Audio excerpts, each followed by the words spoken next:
Success Insight shares the stories of the people with passion and drive who make things happen in the world.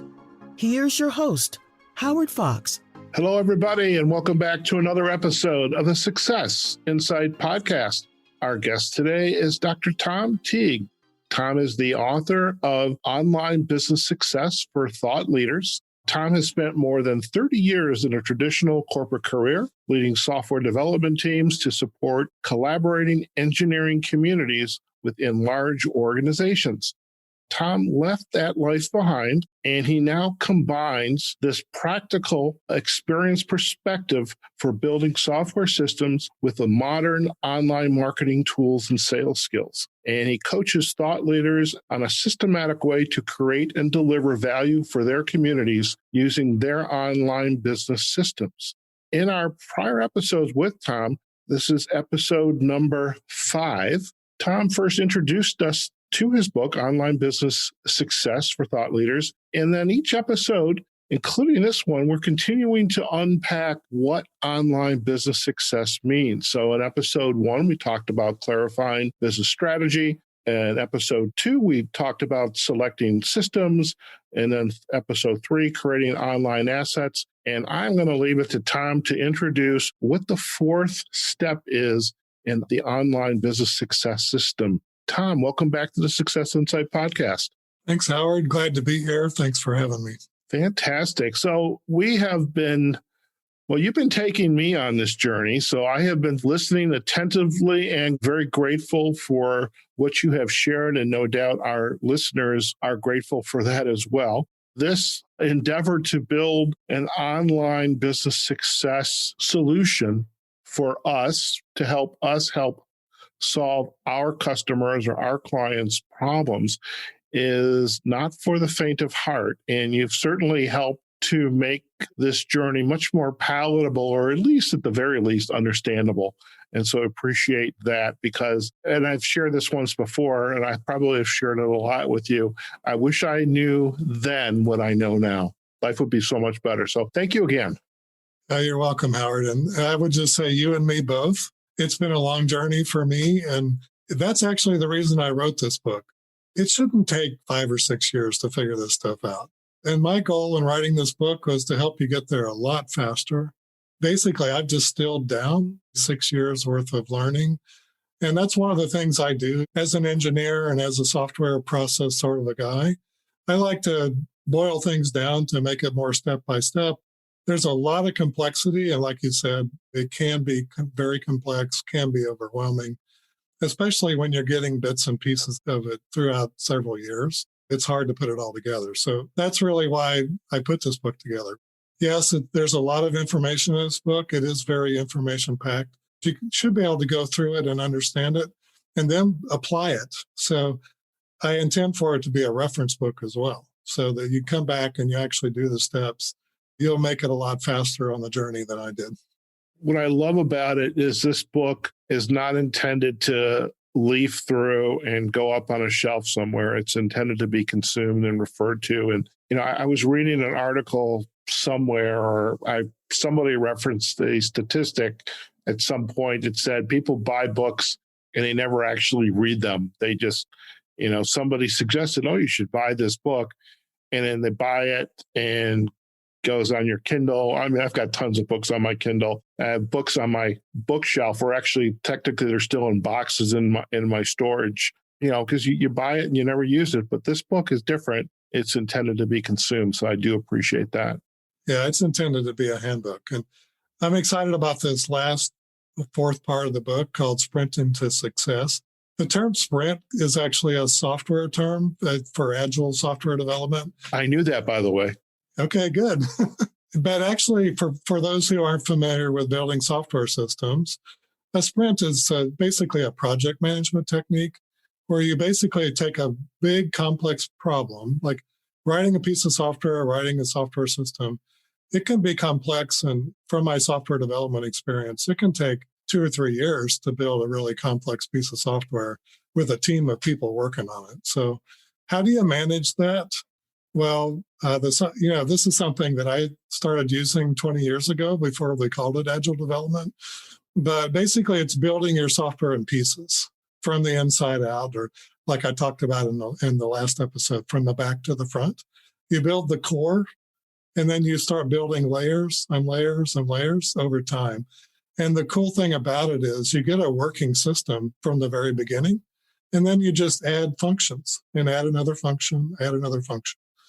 It's really a powerful way to build systems. And what I did was I adapted that way of thinking to how do you build an online business from the inside out, one little piece at a time, so that each little piece, it's not overwhelming. But in the end, you get a really complex system that's built up over time. And each increment or each little sprint project to get there wasn't necessarily overwhelming. You had a specific business goal in mind. You set out to solve that business goal.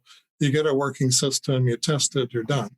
Well, you're kind of partly done because that's the other thing. Howard, I think you mentioned earlier about these businesses are like building the airplane while you're flying it. Right. Well, this is how you do that. You basically build something that's working and you launch it and you start flying it and you make it better as you go. But in particular, you start adding things to it. This is the way to kind of build the airplane while you're flying. It dawns on me that when I start to build this airplane and fly it, I need to be clear on what I'm getting when I make that first iteration, that first sprint.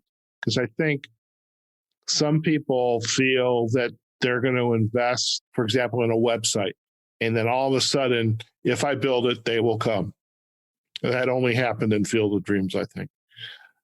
So, but that's not the case. So I think the client or the business owner, the entrepreneur needs to be aware of what this first iteration's capability is. You're getting, in this case, in a consolidated system like you and I use, like a Kajabi, we have the framework and then we start, perhaps we do just put on some informational pages and that's it. Or we create some assets to begin to accomplish some other pieces of the business. One of the important things that a lot of people want, and so I certainly did too when I was starting, is like, okay, that Kajabi license, or even if you're getting WordPress and a couple of other systems, all of a sudden you've got some monthly expenses going on. It's like, well, they're just out-of-pocket costs until you sell something. I suggest to people, find something to sell right away that's not too complicated to do, and then build up from there. So in these two chapters, chapter 12 and 13, I call them Jumpstarting Your Online Business and then Growing Your Online Business. I've laid out 10 sprints. And I'm not suggesting we go through all 10 of them, but I can at least kind of walk through them. So the first sprint is, and by the way, you start offline before you go online. So the first thing to do is to sell a live workshop. All you have to do a live workshop is, well, you probably need to get Zoom or something, or some other system for broadcasting your workshop. But Zoom is fairly inexpensive. It's $15 a month if you get the pro plan. And then it's just a matter of selling tickets to come to your live event. So let's just say you can set up a 2-hour workshop or a 3-hour workshop on your topic. And you say, okay, I can sell that workshop for $47, $97, whatever. Let's just say it's $97.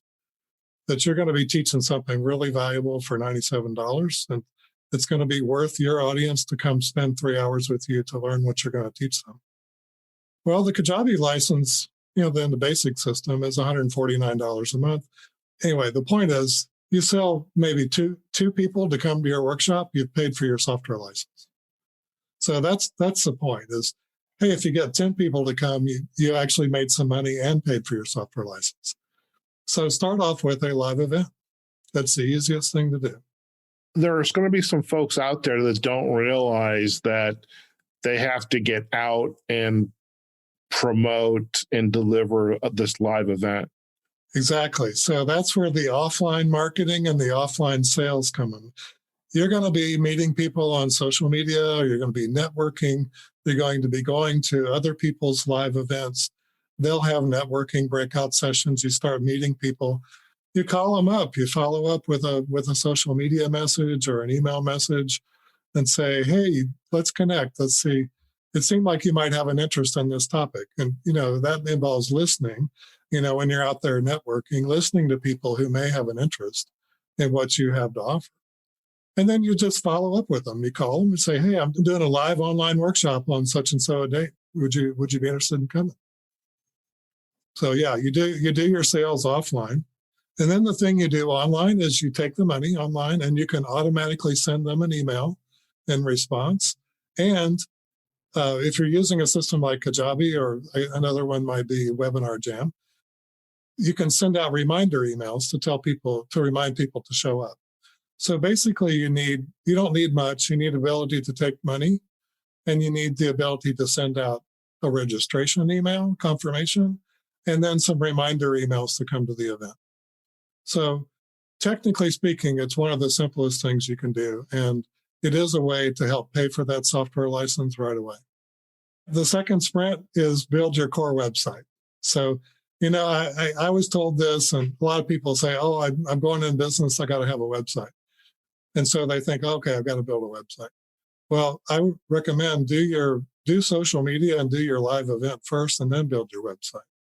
So the core website is pretty simple. It's just 3 pages. It's your homepage, your about page about you, and a contact page where people can send you a message or call you. Really simple core website. Doesn't have to be too complicated in terms of the technology, but you're going to need that messaging that we just talked about in the last episode. You're going to want to attract people, and then on your website, you may want to advertise that event that that you've been selling offline until now.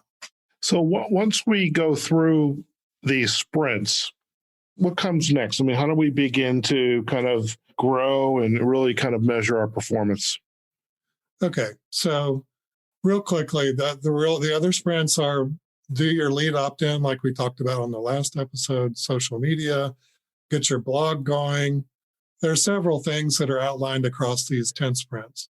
So once you've gone through these sprints, and I'll just say in the book, I give you basically detailed instructions about how to do each one. I have little diagrams. I have build this, then that, then this, then that, so there's a lot of detail in the book about that. And I would encourage you to read that. That's perfect. But then the next part of this part of the book is, okay, you've built your systems. There's a need to test it. So one of the things I learned building software is that your software will get tested. The only question is, are you going to test it, or are your end users, your prospective clients, going to test it for you? It's less embarrassing if you find problems before your clients find problems. So definitely recommend a very systematic quality check. Be sure to test each element, like each asset, each web page, each click, each form, each button, every link. Just systematically go through, test them all, be sure they all work the way you're supposed to. The next part of testing has to do, though, with how well is your marketing working. So I talk about an early experience I had running an online summit. And it was, I didn't make any money on that summit. I partnered with a colleague of mine to do that. It was a great learning experience. We didn't make any money. But in the book, I talked about, this, when you're marketing, there's these various filters, So first of all, did they see your post? Secondly, did they click and go to your opt-in page? Third, did they actually opt in? Fourth, did they watch your webinar or whatever? Fifth, in this case, it was a summit. And then fifth, did they purchase the product that you had for sale? So at each level, each of those 5 or 6 levels that you go through, there's what the marketing and salespeople call a conversion rate. So in other words, not everybody is going to go from step 1 to step 2 to step 3. So you've got to take some metrics. It's like, how many people saw the ad? How many people opted in? How many people actually signed up for the webinar? How many people came to the webinar? So at each of those stages, you're going to lose people. And so the metrics, you want to develop a system where you're collecting metrics to see how well your marketing's doing. And in the end, especially if you're spending money for advertising, like we spent a little bit of money to advertise, we were not able to recover our advertising costs. But if you're going to set things up, especially with ads, but even with other techniques like joint venture partners and so forth, they're going to want to know what the conversion rate is on your funnel. These things are called funnels. And the reason they're called funnels is because people drop out at each level. And the point is, know your numbers, know your metrics, because at the end, if you're putting money in and you don't get money out, that's a money losing system. And so you're always looking for how much money went in, how much money did I get out, what's my return on investment. So it's important to measure those things and to get some metrics on how to do that. Fantastic. What I'd love to do, Tom, is to, maybe use, say, another episode to really kind of talk about some success stories or case studies, the good, the bad, the ugly, so to speak. So if you're up for that, I'd love to have you back on for one more episode. Yeah, I'd love to do that, Howard. And, we've covered a lot of ground, and I think it might be good to just kind of a quick summary of everything that we've been through. And then along the way, I'll sprinkle in some customer stories, people that, I can talk more details on that last one, about the summit that we did. So. Before we head out, is there any other insights from step 4 that you want to share with our audiences? And then again, we'll set the stage for our next episode where we kind of get into the review and the case studies. Well, I think what you're going to find if you look at that part of the book, it's pretty comprehensive. There's 10 steps from the beginning, initial workshop, all the way to the end, where you're doing online advertising. That's kind of the last step to do. I guess there's one point I would make, which is when you first start out, you're going to have one customer journey, and you're going to want to make that one customer journey work and start getting a return on your investment. And then you're going to be looking to broaden out. So you're going to have multiple marketing campaigns. You're probably going to have multiple product offerings at different price points, like we talked about earlier in the book. But it's a journey, building this online business. It is a journey. It's kind of like life. Life is a journey, not a destination. Same thing with online business. It's a journey. You learn along the way. And when you're making money, it's fun. When you're making money, it's fun. It also, it's very apparent. I need the systems to be successful. I need the right system, the right pieces. I need the right people to help me with those systems. But then there's a whole other cadre of individuals behind the scenes. It's the graphic designer, it's the SEO expert, it's the ads expert, it's the graphic designer expert, it's perhaps even the VA. As a solo entrepreneur, technically we are it. We're everything. And in reality, we want to just deliver the work. I want to just coach. Okay. I don't want to get out there and market my business. And I like networking just like as well as the next person. I really do. Even though I'm an introvert, I love networking, but this can be very time consuming. And so at least with your book, we're addressing one major aspect of that. Yeah. And I would say pretty much anyone who's reading my book, most of us as coaches or authors or speakers or whoever we are, we want to spend time giving our gift what we're great at. And this online stuff can, it can feel like a real big distraction. But unfortunately, it's actually kind of a two-edged sword, I guess. Unfortunately, it takes a lot of work. Fortunately, it allows you to reach a lot more people than you would otherwise be able to reach.